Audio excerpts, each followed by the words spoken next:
Drama की starting हमारे main lead लू के साथ होती है, जो कि अपनी सोल्जर की जॉब से रिटायर होके आया होता है। उसका असिस्टेंट उससे कह रहा होता है कि बॉस, आपके पैर में अब इतनी ज़्यादा चोट लगी है तो अब वापस आपको ऑर्गेनाइजेशन नहीं जाना चाहिए और अपनी ग्रैंडमा के कहने पर शादी कर लेनी चाहिए और फिर फैमिली बिजनेस इनहेरिट करना चाहिए। तो इस पर लू से कहता है कि मैं इतना बड़ा कमांडर बन चुका हूँ, फिर भी मुझे शादी के लिए फोर्स किया जा रहा है। फिर इतने में उसके फ़ोन पर उसकी ग्रैंडमा की कॉल आ रही होती है, तो असिस्टेंट उसे बताता है और फिर उनका कॉल उठाता है। तभी इतने में लू की व्हील चेयर स्टैंड पर से हट जाती है और आगे बढ़ जाती है और वो रोक ही नहीं पाता है और अपने असिस्टेंट को आवाज़ देता है। तो यहाँ पर उसका असिस्टेंट तो फ़ोन पे लगा होता है और जब ध्यान देता है तो जल्दी से वो लोग उसे बचाने के लिए उसके पीछे भागते हैं। फिर हम देखते हैं हमारी फीमेल लीड नियान को, जो कि अभी विलेज से यहाँ सिटी आई होती है और वो बहुत ज़्यादा खुश होती है कि अब वो यहाँ पर जॉब ढूंढेगी और यहीं पर रहेगी। तभी अचानक से लू की व्हील चेयर सामने से आ रही होती है और वो जल्दी से फिर उसे बचाने को करती है, तो दोनों यहाँ नीचे गिर जाते हैं और एक्सीडेंटली दोनों की किस हो जाती है।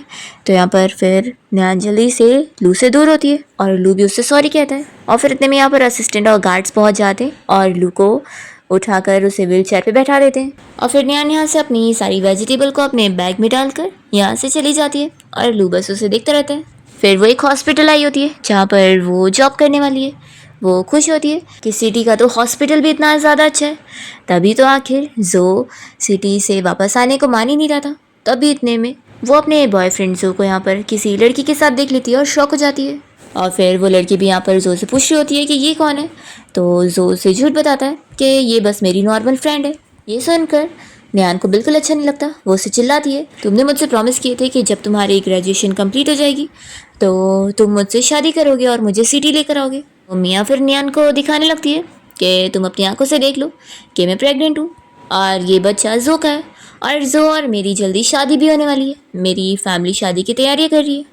ये सुनकर न्यान को और शौक लगता है कि तुम लोग शादी करने वाले हो। फिर वो याद करने लगती है कि उसके डैड जब बीमार थे तो उन्होंने मरने से पहले उसे यही बोले थे कि वो यही चाहते हैं कि उसकी जल्दी से शादी हो जाए और वो जो के लिए खुश थे कि जो एक अच्छा लड़का है और मैंने उससे तुम्हारे लिए बात की, देखना वो तुम्हारा अच्छे से ख्याल रखेगा। तो सूजी फिर अपने डैड की कई हुई बात याद कर रही होती है और सोच रही होती है कि डैड आप चले गए और जो भी बदल गया। फिर जो न्यान के डैड की हेल्प के लिए न्यान को थैंक्स कर रहा होता है कि वो उसके लिए बहुत ही ग्रेटफुल है। लेकिन वो उससे अपने रिश्ते क्लियर कर रहा होता है कि अब वो मियाँ को पसंद करता है और मियाँ उसकी हेल्प भी कर रही है यहाँ सिटी में उसे जॉब दिलाने में। फिर मियाँ तो यहाँ पर न्यान को बातें सुनाने लगती है कि तुम एक विलेज कर लो तो होश में आ जाओ तो अच्छा रहेगा, कि तुम जो को डिजर्व नहीं करती हो तो अपने विलेज वापस चली जाओ। फिर ये अपने रिपोर्ट को न्यान को फेंक कर मारना चाह रही होती है, तो न्यान गुस्से में उस पेपर को लेकर फाड़ देती है और वो जो को समझाने लगती है कि याद रखो कि ऐसा नहीं है कि मैं तुम्हारे लायक नहीं हूँ, बल्कि तुम मेरे लायक नहीं हो। और फिर ये सुनाकर वो जा रही होती है और तभी हम देखते हैं यहाँ पर लू को, जो कि न्यान को ही देख रहा होता है और वो खुश हो जाता है कि इस लड़की के अंदर कम से कम बैकबोन तो है। फिर जैसे यहाँ पर न्यान जा रही होती है तो वो उससे आवाज़ देता है और कहता है कि क्या तुम मुझसे शादी करोगी। तो न्यान फिर उसे देखती रह जाती है कि ये वही मैन है जिससे मैं अभी मिली थी। वो उसे अपना नाम, अपनी एज और अपना काम भी बताता है कि वो एक सोल्जर है और उसे भी बताता है कि लेकिन वो डिसेबल है, तो अगर वो माइंड ना करे तो वो दोनों शादी कर सकते हैं। और वो कसम खाता है कि अगर वो उससे शादी कर दिए तो वो उसकी हमेशा रिस्पेक्ट करेगा और हमेशा उसका ख्याल रखेगा। फिर न्यान ये सुनकर याद कर रही होती है कि उसके डैड भी यही चाहते थे, उनकी ये विश थी कि न्यान की शादी हो जाए और उसका कोई ख्याल रखने वाला हो जिस पर फिर वो डिपेंड हो सके। तो न्यान ये याद करते हुए लू को भी अपना नाम और एज बताने लगती है कि मेरा नाम न्यान है और मैं 23 ईयर्स की हूँ और मैं भी तुमसे शादी करना चाहती हूँ। और फिर दोनों यहाँ मैरिज सर्टिफिकेट लेने के लिए सिविल अफेयर्स ब्यूरो पहुँच जाते हैं और अपनी सर्टिफिकेट की फ़ोटोज़ भी खिंचवाते हैं।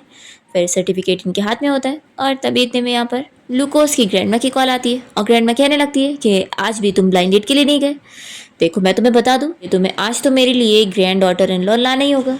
तो लू ने बताता है कि ग्रैंडमा मैंने शादी कर लिया। तो उसकी ग्रैंडमा खुश जाती है कि इतनी जल्दी, फिर तो जल्दी से मेरी ग्रैंड डॉटर इन लॉ को घर लेकर आओ, मैं उसे देखना चाहती हूँ। तो वो बोलता है कि हाँ और फिर कॉल कट करता है और फिर लू इस बारे में न्यान को बताने लगता है कि मेरी ग्रैंडमा का कॉल आया था, वो तुमसे मिलना चाहती है। तो न्यान सोच रही होती है कि यानी इसकी फैमिली इसे शादी के लिए फोर्स कर रहे थे, तो इस वजह से इसने मुझसे जल्दी में शादी की। वो खुश होती है और कहती है कि ठीक है तुम फिक्र मत करो, मैं तुम्हारी ग्रैंडमा से अच्छे से स्वीट टॉक करूँगी। फिर जैसे ही दोनों सिविल अफेयर्स ब्यूरो के बाहर निकलते हैं तो लू न्यान को बता रहा होता है कि उसे कॉल पे बात करना है, तो इसलिए वो थोड़ा साइड में जा रहा है। फिर न्यान यहाँ पर खड़ी होती है तभी इतने में यहाँ पर जो और मिया आए होते हैं और जो नियान को देखकर पूछ रहा होता है कि तुम यहाँ पर क्या कर रही हो। तो मिया कहने लगती है कि पक्का ये यहाँ पर किसी रिच मैन को ढूंढने आई की होगी उससे शादी करने के लिए। तो नियान फिर इन लोग का अपना मैरिज सर्टिफिकेट दिखाते हुए बताती है कि मेरी ऑलरेडी शादी हो चुकी है। तो जो कहने लगता है कि नियान ऐसे ही तुमने कैजुअली किसी भी मैन से क्यों शादी कर ली। तो मिया कह रही होती है कि अरे इसने यहाँ सिटी में रुकने के लिए ऐसी ट्रिक्स आजमाई है, किसी मैन को अपने आप को बेच दी, इसके अंदर तो बिल्कुल भी शर्म नहीं है। तो सिक्योरिटी गार्ड फिर इन लोग को चिल्ला रहा होता है कि वो यहाँ पर कुछ भी झगड़ा ना करे। तो मियाँ सिक्योरिटी गार्ड को बताने लगती है कि ये एक फ्रॉड लड़की है और इसलिए मैं इसे सबक सिखा रही हूँ।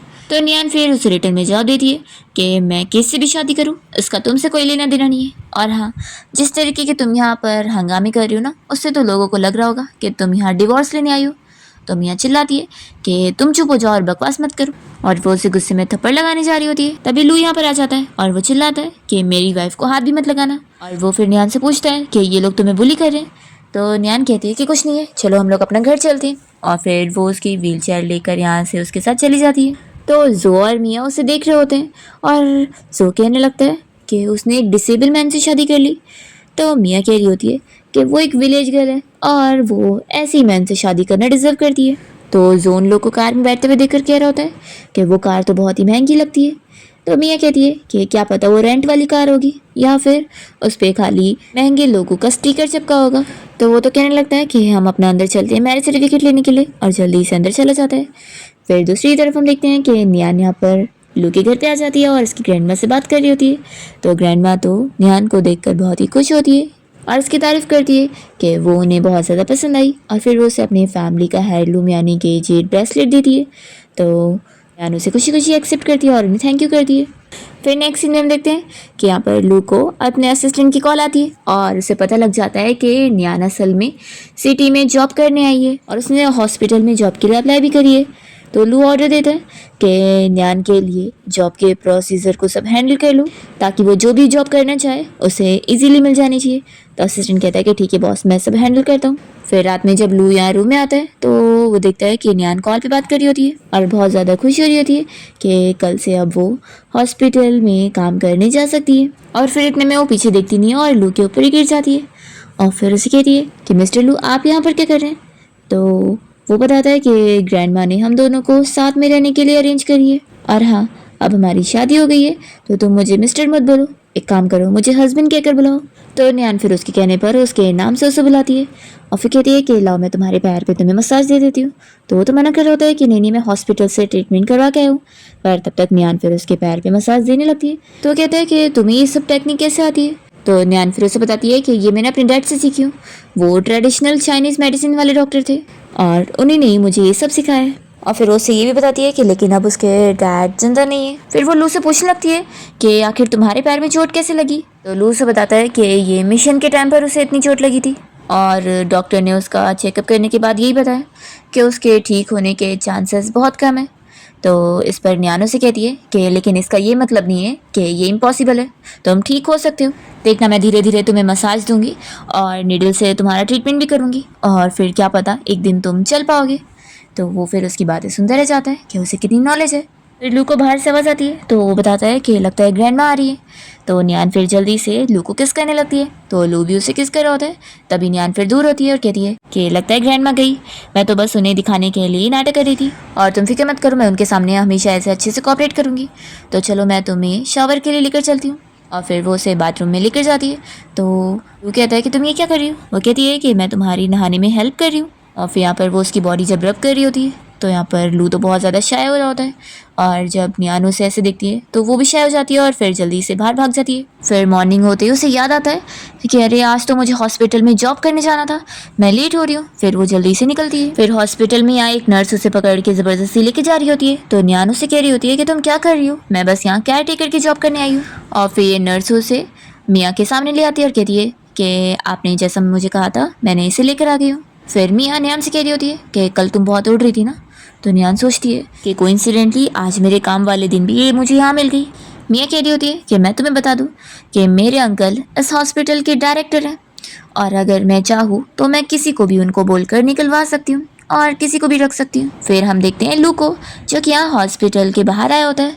तो फिर सारे नर्स और डॉक्टर उसका वेलकम कर रहे होते हैं और डायरेक्टर तो यहाँ पर उसे कह रहे होते हैं कि उसने 200 मिलियन भर के उनके हॉस्पिटल को खरीदा है, तो वो अभी क्या करवाना चाहता है। तो लू तो उनसे ये कह रहा होता है कि मुझे कोई काम नहीं करवाना है, मैं तो अपनी वाइफ से मिलने आया हूँ। तो डायरेक्टर कहता है कि अच्छा, तो आपकी वाइफ यहाँ हॉस्पिटल में केयर टेकर की जॉब कर रही है, तो मैं आपको उसके पास लेके चलता हूँ। फिर हम देखते हैं कि इस हॉस्पिटल में जो की मॉम भी एडमिट होती है और वो यहाँ पर आकर नियान को बातें सुनाने लगती है कि मियाँ अब उनकी डॉटर इन लॉ बन चुकी है और उसका इस हॉस्पिटल में कनेक्शन है, तो नियान को मियाँ के ऑर्डर्स मानने पड़ेंगे। उसे कहती है कि जाओ मेरे लिए 1 कप गर्म पानी लेकर आओ। तो नर्स फिर नियान से कहती है कि खड़ी क्या हो, तुरंत काम करो। तो नियान सोचती है कि अब मैं एक सोल्जर की वाइफ हूँ और मैं यहाँ पर कुछ भी हरकतें करके अपने हस्बैंड को बिल्कुल परेशान नहीं कर सकती हूँ। वो फिर बात सुन लेती है और उन्हें गर्म पानी ग्लास में निकाल कर देती है। तो जानबूझ के यहाँ पर फिर जो की मॉम ग्लास पकड़ने का नाटक करते हुए गिरा देती है और कहती है कि तुम मुझे जलाना चाहती हो, लगता है तुम यहाँ पर कोई अच्छे से केयर टेकर की जॉब करने नहीं आई हो बल्कि मुझे परेशान करने आई हो। मियाँ कहती है कि मदर इन लॉ आप गुस्सा मत हो, ये बस एक मामूली सी केयर टेकर है। और फिर ऑर्डर देने लगती है कि अब तुमने मेरी मदर इन लॉ को गुस्सा दिलाई हो तो जल्दी से ये सब क्लीन करो। तो नियान फिर नीचे बैठी होती है क्लीन करने के लिए। तब यहाँ पर मियाँ नर्स को इशारा करती है और वो नर्स जानबूझ के नियान को पुश करती है तो उसके हाथ में कांच कट जाता है। ये देखकर मियाँ उस पर और हंसने लगती है कि तुम कितनी ज़्यादा बेचारी हो ना, एक काम करो अपने उस क्रिपल हस्बैंड को यहाँ पर बुला लो, वो तुम्हें आकर बचाएगा। वैसे भी तुम जैसी लड़की एक डिसेबल मैन ही डिजर्व करती है। और ऐसा बोलकर फिर ये लोग हंस रहे होते हैं। तभी हम देखते हैं लू यहाँ पर नियान को ढूंढते हुए वार्ड में आ जाता है और वो देखता है कि नियान का मुंह बंद कर क्या उसे नर्स ने पकड़ी होती है मियाँ के कहने पर उसे सबक सिखाने के लिए कि उसने उसका मैन छीनने की कोशिश करी। लू का असिस्टेंट तुरंत ही नियान के मुंह से जाकर कपड़ा निकालता है और तभी नियान बेहोश हो जाती है। तो लू तुरंत ही ऑर्डर देता है कि उसे हॉस्पिटल लेके चलो और फिर वो सभी चले जाते हैं। तो मियाँ ये सब देखती रह जाती है और वो गुस्सा होती है कि फिर से ये डिसेबल आकर इसे बचा के लेके गया। तो यहाँ पर फिर उसकी मदर इन लॉ कह रही होती है कि क्या इसने कोई स्ट्रांग बंदे को फंसाई है। तो मियाँ कहती है कि इसे कहाँ ही कोई अच्छा मिल सकता है, पक्का ये कोई गरीब लड़का होगा। फिर नियान अभी भी बेहोश होती है और डॉक्टर इस बारे में लू को बता रहा होता है कि उसके हाथ में काज करने की वजह से इन्फेक्शन हो गया, इसलिए उसे अभी उसका अच्छे से ख्याल रखना होगा और उसकी पट्टी वगैरह भी बार बार चेंज करनी होगी। फिर लू यहाँ से गुस्से में जो की मॉम के वार्ड में आ जाता है और मियाँ उसे देखकर चिल्लाने लगती है कि तुम यहाँ पर क्या कर रहे हो, ये हॉस्पिटल है और यहाँ पर तुम ऐसे कुछ भी नहीं कर सकते। तो वो कुछ बोलने वाला होता है तभी तुम यहाँ पर नियान आकर उसे रोकने लगती है, कहता है कि तुम यहाँ पर क्या कर रही हो, तुम्हें रेस्ट करना चाहिए। तो नियान कहती है कि मैं तुम्हें रोकने आई हूँ कि तुम कुछ भी मेरे लिए इम्पल्सिव एक्शन मत लो, मैं नहीं चाहती मेरी वजह से तुम्हारा फ्यूचर इफेक्ट हो। तो लू कहता है कि मेरे लिए तुम ज़्यादा इंपॉर्टेंट हो और जो कोई भी तुम्हें हर्ट करेगा उसे उसकी कीमत चुकानी होगी। तो नियान उसे स्लो से कह रही है कि ये हॉस्पिटल है, मैं नहीं चाहती कि यहाँ पर हमारे रिलेशनशिप के बारे में लोगों को पता चले। तो मान जाता है कि अच्छा ठीक है जैसा तुम बोलो।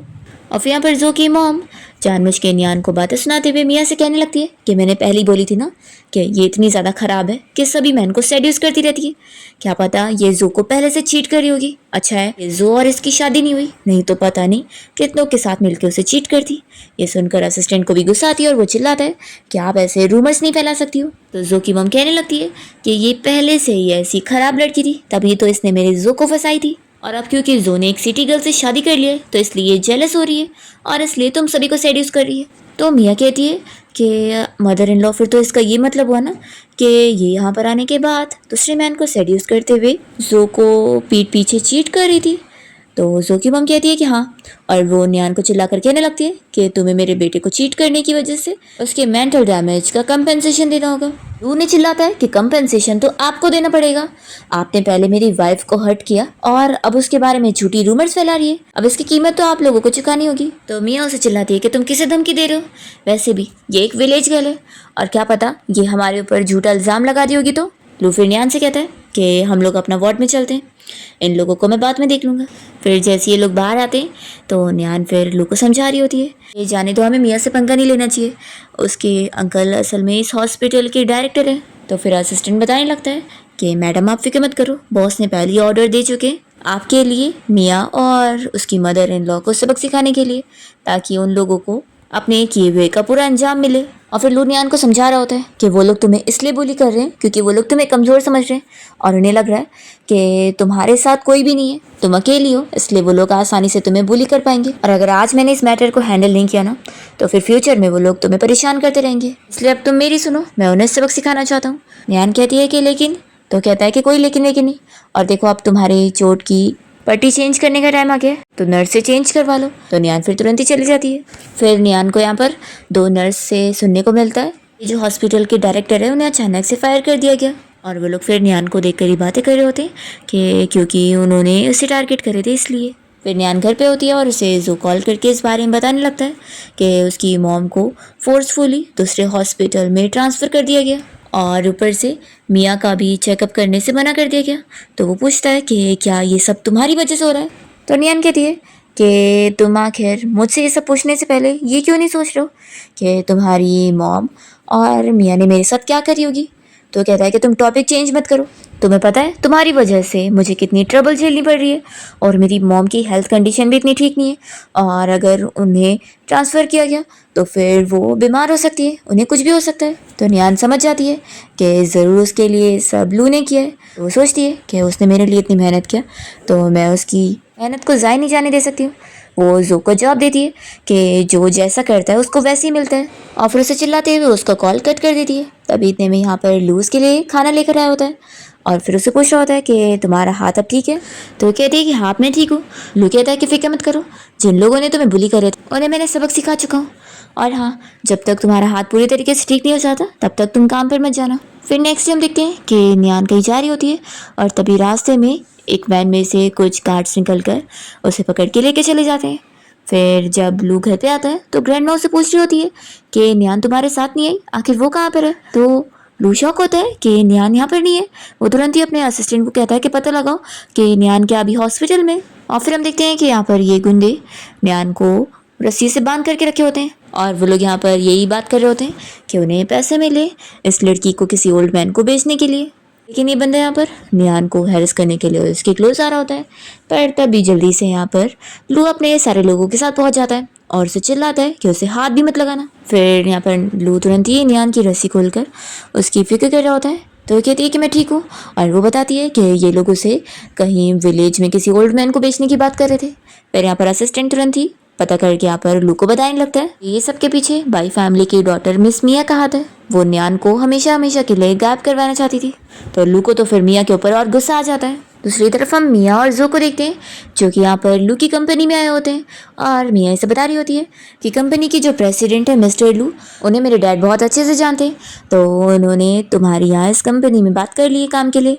तो बस देखना तुम्हारा इंटरव्यू बहुत अच्छा जाएगा और मैं तुम्हें मिस्टर लू से भी मिलवा देती हूँ। वैसे तो उनसे मैं भी नहीं मिली हूँ, बस सुनियो कि वो बहुत ही मिस्टीरियस रहते हैं और पहले वो सोल्जर थे। और फिर मियाँ के अंकल उसे बताने लगते हैं कि कंपनी के सीईओ आ गए। और फिर जैसे यहाँ पर लू आता है तो उसे देखकर मियाँ शॉक हो जाती है कि कंपनी का सीईओ ये है मिस्टर लू, ये तो नियान का हस्बैंड है ना। फिर यहाँ पर जो भी शॉक हो जाता है कि ऐसा कैसे हो गया। लू गुस्से में यहाँ पर ऑर्डर देता है इन लोगों को पकड़ने के लिए। तो तुरंत ही फिर मियाँ के अंकल कहने लगते हैं कि ऐसा कैसे हो सकता है, पक्का मिस्टर लू आपको कोई मिसअंडरस्टैंडिंग हुई होगी। तो लू कहता है कि कैसी मिसअंडरस्टैंडिंग, इस मियाँ ने मेरी वाइफ को हर्ट करने की कोशिश करी है। पहले इसने हॉस्पिटल में उसे बुली करी पर इससे भी इसका मन नहीं भरा तो इसने उसे किडनैप करवाने की कोशिश करी। ऐसी लड़की सोसाइटी के लिए खतरनाक है।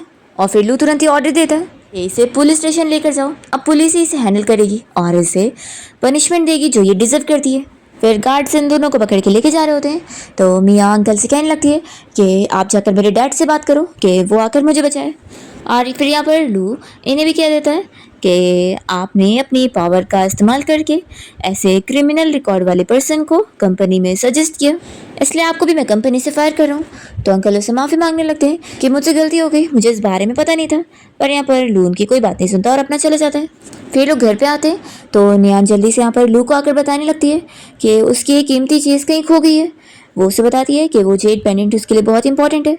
फिर हम देखते हैं कि लू उसके लिए ढूंढ कर लेकर आ जाता है। तो नियान खुश होती है और तुरंत ही उसके पास बैठकर उसे थैंक यू बोलने लगती है। तो वो कहता है कि क्या ये तुम्हारे लिए बहुत इंपॉर्टेंट है। तो फिर वो उसे बताती है कि असल में मैं एक ऑर्फन हूँ और ये मेरे पास बचपन से इकलौती निशानी है जिससे मैं अपने बायोलॉजिकल पेरेंट्स को ढूंढ सकती हूँ। तो लू कहता है कि तुम फिक्र मत करो, मैं हूँ ना, मैं तुम्हारे बायोलॉजिकल पेरेंट्स को ढूंढने में मदद करूँगा। फिर नियान पूछने लगती है कि वैसे जो और मियाँ का क्या हुआ। तो लू से कह रहा होता है कि उन लोगों ने जो किए उसकी सज़ा तो उन्हें मिलेगी। दूसरी तरफ हम देखते हैं कि मियाँ के डैड यहाँ घर पे उसके लिए परेशान हो रहे होते हैं और इधर से उधर घूम रहे होते हैं। तो उनकी सिस्टर कहने लगती है कि आखिर उन्हें क्या हो गया है? तो फिर वो कहते हैं कि मेरी बेटी वहाँ जेल में है तो मैं परेशान नहीं होऊंगा। तो फिर आंटी कहने लगती है कि सब मियाँ की तो गलती है ना, आखिर उसको सारे अमीर लड़के छोड़कर एक विलेज वाला गरीब लड़का ही मिला था। तो मियाँ के डैड कहते हैं कि लेकिन अब वो जो के बच्चे की मॉम बनने वाली है।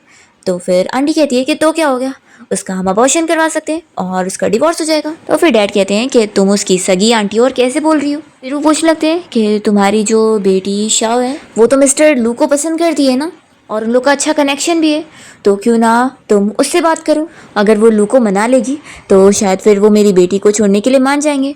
तो आंटी कह रही होती है कि मेरी बेटी तो इतने टाइम से अब्रॉड में, लेकिन मैं उससे बात करती हूँ, शायद वो वापस आ जाए। दूसरी तरफ हम देखते हैं कि न्यान हॉस्पिटल में काम कर रही होती है, तभी उसे एक ओल्ड डॉक्टर काम के लिए बुलाते हैं। तो वो खुशी खुशी जाती है और कहती है कि ग्रैंडपा डॉक्टर आपको क्या काम है। और फिर वो ट्रेडिशनल ट्रीटमेंट वाला नीडल देख लेती है और कहती है कि क्या मैं इसे हॉस्पिटल से थोड़े टाइम के लिए लेके जा सकती हूँ। वो सोचती है कि अगर उसे नीडल लेके जाने मिल गया तो वो इससे लू का ट्रीटमेंट करेगी और उसके पैर जल्दी ठीक हो जाएंगे। तो ग्रैंडपा उससे पूछते हैं कि क्या तुम्हें ट्रेडिशनल चाइनीज़ मेडिसिन की नॉलेज है। तो कहती है कि मुझे थोड़ा बहुत आता है, असल में मेरे हस्बैंड के पैर ठीक नहीं है ना, तो मुझे उसका ट्रीटमेंट करना है। तो फिर ग्रैंडपा कहते हैं कि अच्छा ऐसी बात है। वो कहते हैं कि ये लेकिन हॉस्पिटल का नहीं है, ये मेरा पर्सनल है, इसलिए मैं नहीं दे सकता। तो फिर वो कहती है कि ठीक है और फिर जारी होती है। तो वो ग्रैंडपा उसे रोकते हैं और उसे मेडिसिन की नॉलेज वाली कोई बुक दे रहे होते हैं और साथ में वो नीडल्स भी दे देते हैं और कहते हैं कि इससे पढ़कर तुम्हें सीखने को मिलेगा, और अगर तुमने सच में अपने हस्बैंड के पैर ठीक कर ली ना तो मैं चाहता हूँ कि तुम मेरी स्टूडेंट बन जाओ। तो वो बहुत ही खुशी खुशी मान लेती है कि ठीक है, फिर मैं अपना बेस्ट दूंगी और अपने हस्बैंड के पैर ठीक करके रहूँगी। फिर इसके बाद जब न्यान की छुट्टी हो जाती है और वो हॉस्पिटल से बाहर निकलती है तो यहाँ पर जो की मॉम उसका इंतजार कर रही होती है और उसे देखते ही वो सभी के सामने हंगामे करने लग जाती है और रोने का नाटक करते हुए सभी को बताने लगती है कि इस लड़की की वजह से उनका बेटा और उनकी जो डॉटर इन लॉ है वो दोनों जेल चले गए, और अगर उनके होने वाले ग्रैंडसन को कुछ हो गया तो अच्छा नहीं होगा। तो न्यान फिर इनसे कह देती है कि आप अच्छे से जानती हो कि वो लोग की वैसी हालत क्यों हुई है। आपका बेटा एक तरफ मुझे चीट करके उस मियाँ से शादी करना चाहता था और एक तरफ मुझे आपकी फ्री मेड बनाना चाहता था, और मैंने पुलिस को उनके खिलाफ सारे एविडेंस दे चुकी हूँ। तो जो की मम चिल्लाने लगती है कि अब तुम कुछ भी झूठ बोल रही हो। तो यहाँ पर जो भी लोग खड़े होते हैं न्यान उन्हें खुद इंटरनेट पे चेक करने बोल देती है। तो वो लोग फिर यहाँ पुलिस की अनाउंसमेंट देखने के बाद कहते हैं कि सही बात है, ये लड़की बिल्कुल सही बता रही है। फिर वो लोग जो की मम को कहने लगते हैं कि ये ओल्ड वुमेन कितना झूठ बोल रही है, इसकी जो डॉटर इन लॉ है वो खुद एक विलन है और यहाँ पर उसे विक्टिम बनाने की कोशिश कर रही है। तो फिर तुरंत यहाँ पर जो की मॉम न्यान को मनाने लगती है कि देखो हम लोग सेम विलेज से ना, तो इसी के खातिर मेरी डॉटर इन लॉ और मेरे बेटे को जेल से निकलवा लो और उन लोग को माफ़ कर दो प्लीज़। तभी इतने में यहाँ पर लू आ जाता है और कहता है कि आप कितनी चालाक है, आप उन्हें तो माफ़ करवाने का बोल रही है लेकिन न्यान का क्या। और मैं आपको क्लियरली समझा दूँ कि आपकी डॉटर इन लॉ ने जो करी है मेरी वाइफ को हर्ट करने के लिए, उसके पूरे एविडेंस है कि उसने कैसे उसे मरवाने की कोशिश की और पुलिस उसका फेयर जजमेंट कर रही है, और अगर आप भी नहीं मानोगी तो मैं आपको भी जेल भिजवा सकता हूँ। तो जो की मम चिल्लाने लगती है कि तुम कुछ भी क्या बोल रहे हो, मेरे जो ने कुछ भी नहीं किया है। तो फिर लू ने बताता है कि उसके पास उनके बेटे जो के खिलाफ सारे एविडेंस है कि उसने एग्ज़ाम में चीटिंग करने का फ्रॉड किया है और उसने मियाँ की भी हेल्प किया है उसके फेक एजुकेशनल सर्टिफिकेट बनवाने में। और इसके एविडेंस अगर मैं पुलिस को दे दूँ ना तो उसे तो और भी साल की जेल हो जाएगी। और वो उन्हें एविडेंस फेक कर देता है और कह देता है कि अगर वो अपने बेटे को जेल से छूटने के बाद उसे ठीक करवाने का नहीं सोचेंगी ना तो फिर इससे भी ज़्यादा बुरा होगा। तो वो चिल्लाने लगती है कि तुम मेरे बेटे के ऊपर कुछ भी झूठा इल्ज़ाम लगा रहे हो। तो लू उनसे कह देता है कि मैं झूठ बोल रहा हूँ कि सच, वो तो पुलिस पता लगा ही लेगी, और हाँ अब आप दोबारा यहाँ हॉस्पिटल के सामने तो कभी नहीं दिखाई दे सकती। और वो ऐसा ऑर्डर देकर फिर यहाँ से न्यान को लेकर चला जाता है। फिर दोनों जब कार से जा रहे होते हैं तो लू इस बारे में न्यान को बताने लगता है कि तुम्हारा जो जेड पेंडेंट था उससे कुछ इन्फॉर्मेशन मिली है। तो कहती है कि क्या मेरे बायोलॉजिकल पेरेंट्स के बारे में पता लग गया है। तो कहता है कि नहीं, बस इतना पता लग गया है कि वो बहुत ज़्यादा कीमती जेड है, तो हो सकता है तुम कोई वेल्दी फैमिली की खोई हुई डॉटर होंगी। तो कहती है कि मुझे इससे कोई फ़र्क नहीं पड़ता कि मेरे बायोलॉजिकल पेरेंट्स अमीर है या गरीब, मैं बस उन्हें इसलिए ढूंढ रही हूँ ताकि मैं उनसे पूछ सकूँ कि उन्होंने मुझे क्या इसलिए पैदा किया था ताकि वो मुझे छोड़ दे। तो लू कहता है कि तुम फिक्र मत करो, चाहे आगे चल के जो भी हो मैं हमेशा तुम्हारे सपोर्ट में होऊंगा और तुम्हारे साथ रहूँगा। और फिर लू यहाँ नियान को किस करने लग जाता है। तभी इतने में असिस्टेंट कार में आता है और इन लोग को देखकर अपनी आंखें बंद करने लगता है और कहता है कि बॉस मैंने कुछ भी नहीं देखा। तो फिर दोनों ही उसे देख के डिस्टर्ब हो जाते हैं। इसके बाद जब दोनों घर आते हैं तो ग्रैंड माँ तो यहाँ नियान को देखकर खुश होती है और उसे अपने पास बैठने बोलती है। तो फिर नियान कह रही होती है कि ग्रैंड माँ मुझे इस फैमिली में आए हुए कितना टाइम हो गया है, तो मैं सोच रही थी कि आपको मैं अपना अच्छा सा बना हुआ खाना खिलाऊं। तो ग्रैंड माँ कहती है कि तुम्हें खाना बनाना भी आता है। नियान कहती है कि ऑफ कोर्स, अब आप बस वेट करो, और फिर वो खाना बनाने चली जाती है। तो यहाँ पर ग्रैंड माँ लू से कहने लगती है कि देखा अब तुम्हें पता लग रहा है ना कि वाइफ होना कितना अच्छा होता है। फिर लू यहाँ ग्रैंड माँ से कह रहा होता है कि मैं अपने स्टडी रूम में जा रहा हूँ। तो ग्रैंड माँ उसे रोकती है और उसे बताने लगती है कि उसकी जो बचपन की फ्रेंड शाव है वो अब्रॉड से आ रही है और उसकी मॉम ने मुझसे बात करी थी कि वो तुम्हें उससे मिलवाना चाहती है। तो लू फिर इस बारे में सोचने लगता है कि शाओ की जो मॉम है वो तो असल में मिया की आंटी है, तो लगता है वो बस मेरा यूज़ करना चाहती है मिया को जेल से निकलवाने के लिए। फिर लू तो ग्रैंड माँ को कह देता है कि उसका शाओ के साथ कोई इतना कनेक्शन नहीं है और वो उसे याद भी नहीं है। तो ग्रैंड माँ कहती है कि अच्छी बात है, तुम्हें इतना याद रखना कि मैं सिर्फ नियान को ही अपनी ग्रैंड डॉटर इन लॉ मानती हूँ और तुम्हें उसे अच्छे से ट्रीट करना होगा, ठीक है।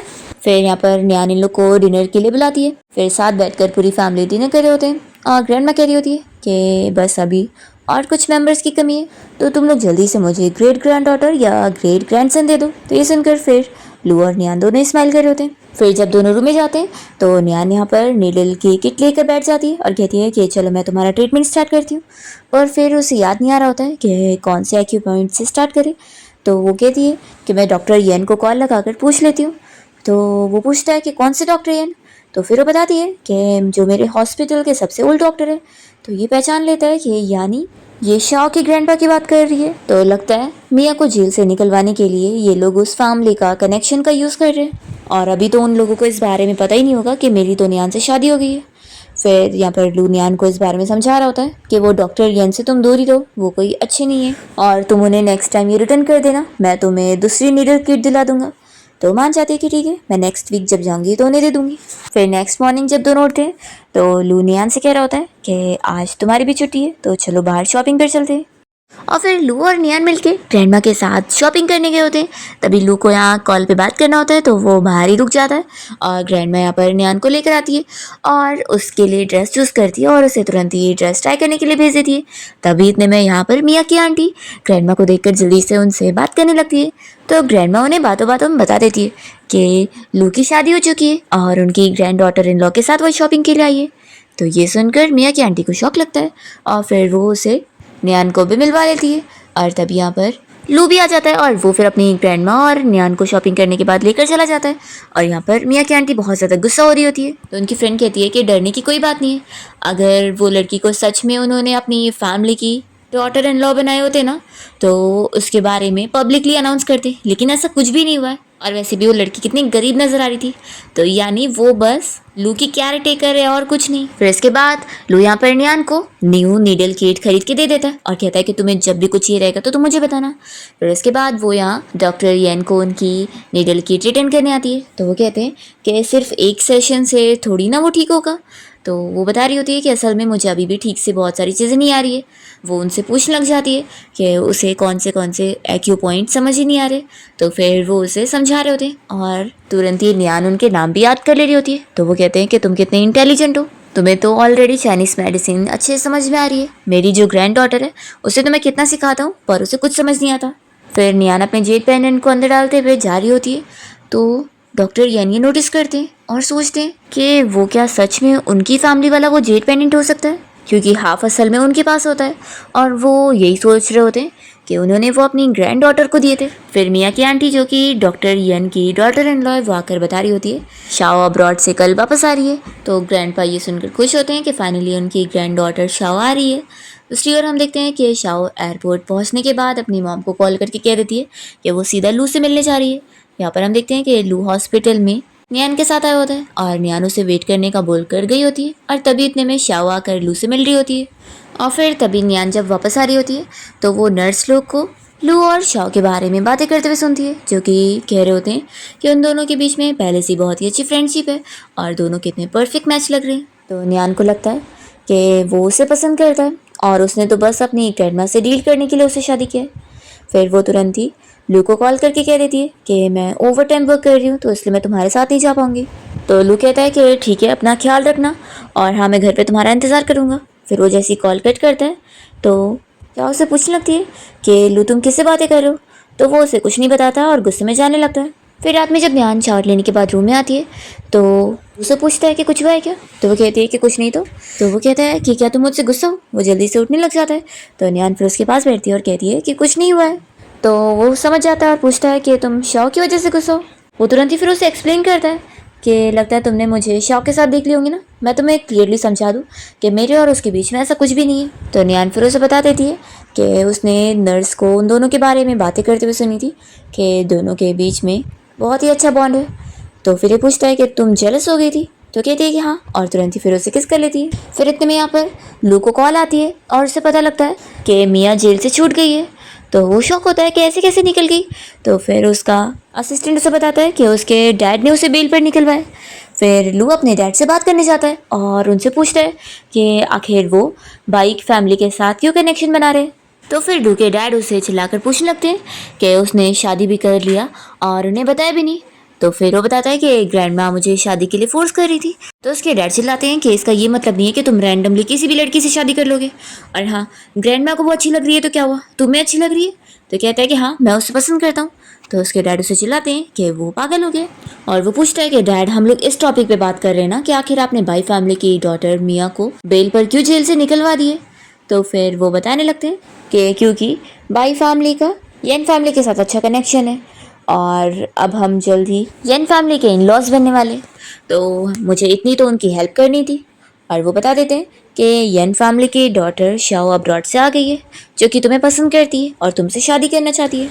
तो फिर वो कह देते हैं कि डैड, मैं एक सोल्जर हूँ और मैं अपनी शादी में बहुत ज़्यादा लॉयल हूँ। तो फिर उसके डैड कहते हैं कि फिर तुम रिटायर हो जाओ और आकर कंपनी संभालो।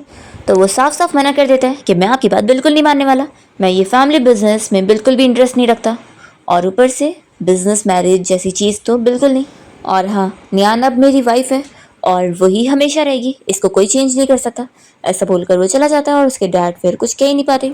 फिर न्यान जब हॉस्पिटल में होती है तब यहाँ पर मियाँ उसे मिलने पहुँच जाती है और कहती है कि देख लो, मैं तो जेल से छुटकर आ गई।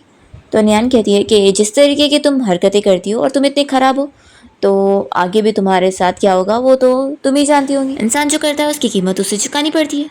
तो मियाँ कहने लगती है कि मैं तुम्हें बता दूं कि मुझे बेल पर छुड़वाने वाला कोई और नहीं बल्कि मिस्टर लू के डैड है। तो तुम्हें क्या लगता है मिस्टर लू की फैमिली ने तुम जैसी ऐसी विलेजर लड़की को एक्सेप्ट करे? बिल्कुल नहीं। देखना, वो लोग जल्दी तुम्हारा यूज़ करने के बाद तुम्हें वापस से तुम्हारे विलेज भेज देंगे। तो न्यान कहती है कि अगर ऐसी बात है, तुम इतनी ज़्यादा पावरफुल हो तो अपने उस हस्बैंड को क्यों नहीं जेल से निकलवा ली जो तुम्हारे बच्चे का डैड है। तभी इतने में यहाँ पर जो की मॉम आई होती है और गार्ड्स उन्हें रोक रहे होते हैं। तो न्यान कहती है कि उन्हें अंदर आने दे दो। फिर वो जल्दी से यहाँ पर मियाँ से पूछने लगती है कि डॉटर इन लॉ, तुम तो बाहर आ गई, तो जो कहाँ पर है। तो वो कह देती है कि आखिर जो बाहर आए ना है उससे मेरा क्या लेना देना है। तो जो की मॉम शॉक होती है और कहती है कि इसका क्या मतलब है। तो न्यान कहती है कि अभी तक आपको समझ नहीं आ रहा है, इसने आपके बेटे को छोड़ चुकी है। तो जो की मॉम को यहाँ पर फिर मियाँ के ऊपर बहुत गुस्सा आ जाता है और वो चिल्लाती है कि तुम कितनी धोखेबाज लड़की हो और वो उसे ढकेल देती है। तो मियाँ को तो चोट लग जाती है और ये सब देखते हुए न्यान यहाँ से चली जाती है। और तभी उसे डॉक्टर येन मिल जाते हैं और वो पूछने लगते हैं कि क्या तुम्हारे हस्बैंड के पैर ठीक हो गए, तुम आखिर इतने टाइम से मुझे कुछ भी बताने के लिए क्यों नहीं आई। तो न्यान सोचती है कि अब मैं इन्हें कैसे बताऊँ कि मुझे मेरे हस्बैंड ने इनसे कम कांटेक्ट रखने के लिए बोला है। तो न्यान फिर बताने लगती है कि डॉक्टर कोई खास इंप्रूवमेंट नहीं है, तो इसलिए मैं सोची कि आपको क्या बताऊँ। तो कहते हैं कि एक काम करो, उसे हॉस्पिटल लेकर आना, मैं खुद उसका चेकअप करूँगा। तो कहते हैं कि नहीं नहीं, वो काफ़ी बिजी रहता है। तो कहते हैं कि एक तो उसके पैर में चोट लगी है और वो ऐसे में भी रेस्ट नहीं करता है और काम करता रहता है। तो कहते हैं कि ठीक है, फिर मैं चलती हूँ। तो डॉक्टर से कहने लगते हैं कि तुम्हारे पास जब भी फ्री टाइम हो तो तुम मेरे पास सीखने के लिए आ सकती हो। तो फिर न्यान इसके लिए हाँ बोलती है। फिर इसके बाद वो जब डॉक्टर एन के ऑफिस में काम कर रही होती है तभी यहाँ पर शाओ आती है और पूछती है कि तुम कौन हो। तो बताने लगती है कि मैं यहाँ डॉक्टर येन का काम कर रही थी, उनके सारे मेडिकल सप्लाईज को सही से रखने में। तो शाओ पूछती है कि मेरे ग्रैंडपा कहाँ पर है। तो न्यान बताती है कि शायद डायरेक्टर के ऑफिस में। तो फिर यहाँ पर शाओ से कह देती है कि ये हब्स ऑर्गेनाइज करने के बाद तुरंत यहाँ से चली जाना। दूसरी तरफ हम लू के डैड को देख रहे होते हैं जो कि यहाँ पर ग्रैंडमा को डांट रहे होते हैं कि आखिर उन्होंने लू की शादी एक रैंडमली ऐसी गरीब लड़की से कैसे होने दे दी।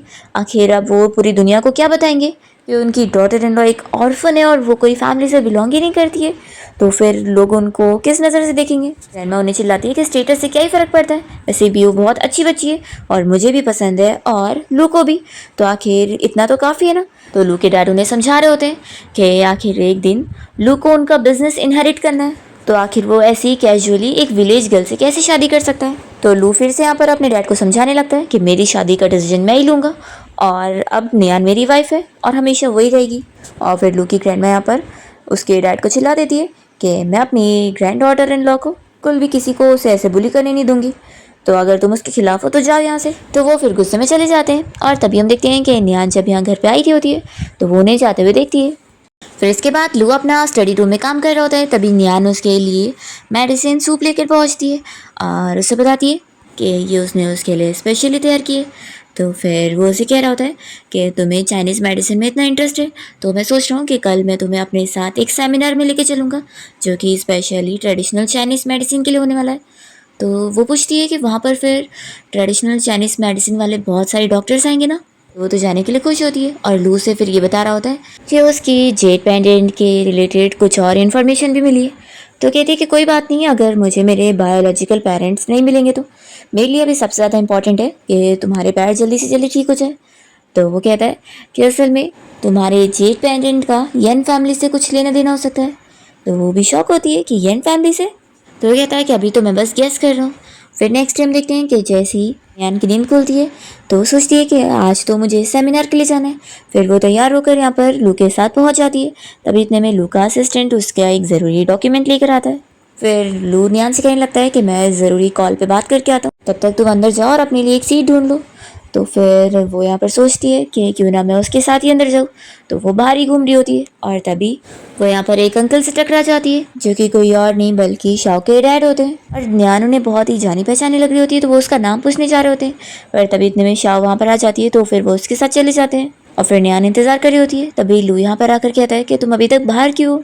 तो वो कहती है कि मैं तुम्हारे इंतज़ार कर रही थी। फिर दोनों साथ में अंदर जाते हैं। फिर शाओ जैसे यहाँ पर लू को देखती है तो वो उसे पूछने लगती है कि ये लड़की कौन है, क्या तुम्हारी केयर टेकर है। तो वो तुरंत ही उसे चिल्लाता है कि ये मेरी वाइफ है। तो ये सुनकर शाओ शॉक हो जाती है और फिर लू से कहने लगती है कि मैंने इस लड़की को पहले कहीं देखी थी। फिर वो बताती है कि हाँ, ये हॉस्पिटल में केयर टेकर का काम करती है ना। वो उसे कहती है कि माना तुम्हें शादी करनी थी, लेकिन ऐसी कैसी बिना स्टेटस वाली लड़की से तुमने शादी कर ली है। आखिर ये कौन सी फैमिली की डॉटर है जो तुमने इससे शादी कर रहे हो। तो फिर नियान कुछ बोल ही नहीं पाती है। तब इतने में यहाँ पर शॉ के डैड आकर लू से मिल रहे होते हैं और वो उसे पूछ रहे होते हैं कि क्यों ना वो अपने पैर ठीक करवाने के लिए चाइनीज़ मेडिसिन ट्रीटमेंट करवाए, वो थेरेपी शायद काम करेगी। तो बताता है कि मैं ऑलरेडी करवा रहा हूँ और मेरी वाइफ मेरा ट्रीटमेंट कर रही है। तो वो काफ़ी खुश होते हैं और नियान को देख कर पूछते हैं कि अच्छा, तो तुम मिस्टर लू की वाइफ हो, अभी हम लोग बाहर मिले थे। तो नियान कहती है कि हाँ, मैं गलती से आपसे टकरा गई थी। फिर यहाँ पर शाओ कहने लगती है कि डैड आप इससे फूल मत बनो, ये बस विलेज से आई हुई लड़की है, आखिर इसे क्या ही चाइनीज़ मेडिसिन की नॉलेज होगी। तो फिर यहाँ पर उसके डैड उसे ऐसा बोलने से मना करते हैं और नियान की तारीफ़ करते हैं कि अगर उसे सच में चाइनीज़ मेडिसिन की नॉलेज है तो वो कितनी टैलेंटेड है। फिर वो उसे और डिटेल पूछ रहे होते हैं कि उसे कौन सी वाली चीज़ में ज़्यादा इंटरेस्ट है। तो फिर वो अपना मेन उन्हें बता भी रही होती है और कह रही होती है कि वो आज के सेमिनार में भी इसलिए ही आई है ताकि उसे और कुछ सीखने को मिले। तो फिर यहाँ पर शाह उसका मजाक उड़ाने लगती है कि तुम क्या ही सीखोगी, जो भी आज यहाँ पर आया है वो सब एक्सपर्ट है और तुम्हारी यहाँ पर कोई वैल्यू नहीं है।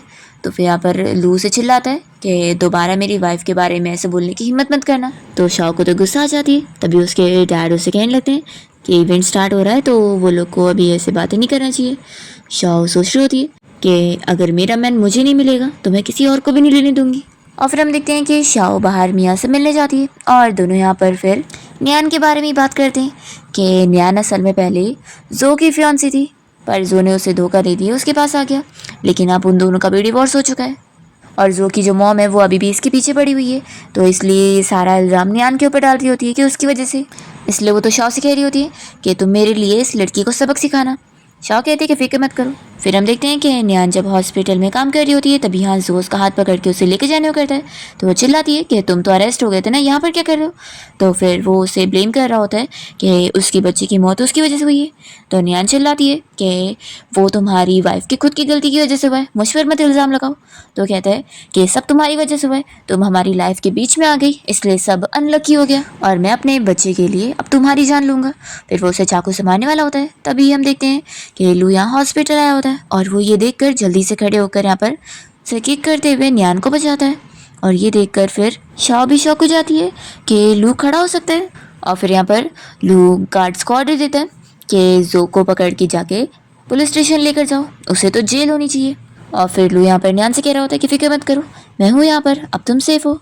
और तभी ये सब देखते हुए शाओ को तो गुस्सा आ रही होती है, वो यही सोच रही होती है कि अब तुम डिसेबल नहीं हो तो तुम सिर्फ और सिर्फ मेरी होंगी। फिर लू की ग्रैंडमा यहाँ बहुत ज़्यादा खुश हो जाती है कि अब वो चल पा रहा है और वो न्यान से कहने लगती है कि सब मेरी ग्रैंड डॉटर इन लॉ की वजह से हुआ है। दूसरी तरफ हम देखते हैं कि शाओ भी यहाँ बहुत खुशी खुशी अपने डैड को बताने जाती है कि लू अब चल सकता है, इसलिए वो अपने डैड से कह रही होती है कि उसे लू से शादी करनी है। तो उसके डैड उसे समझा रहे होते हैं कि अब लू की शादी हो गई है तो फालतू चीज़ें सोचना बंद कर दो। तो भी ये नहीं मानती और कहती है कि डैड मुझे लू चाहिए और वो अपने डैड को मनाने की कोशिश करती है कि वो इसमें उसकी हेल्प करे। फिर नेक्स्ट डे हम देखते हैं कि शाओ के डैड न्यान को काम के लिए यहाँ डिनर पे इनवाइट करते हैं और उसे वो एक अच्छे काम का ऑफ़र दे रहे होते हैं अपनी कंपनी में, जिसमें वो उसे काफ़ी सारे पैसे ऑफ़र करते हैं, पर एक ही शर्त रखते हैं कि वो अपने हस्बैंड लू को छोड़ दे और उससे डिवोर्स ले ले तो ही।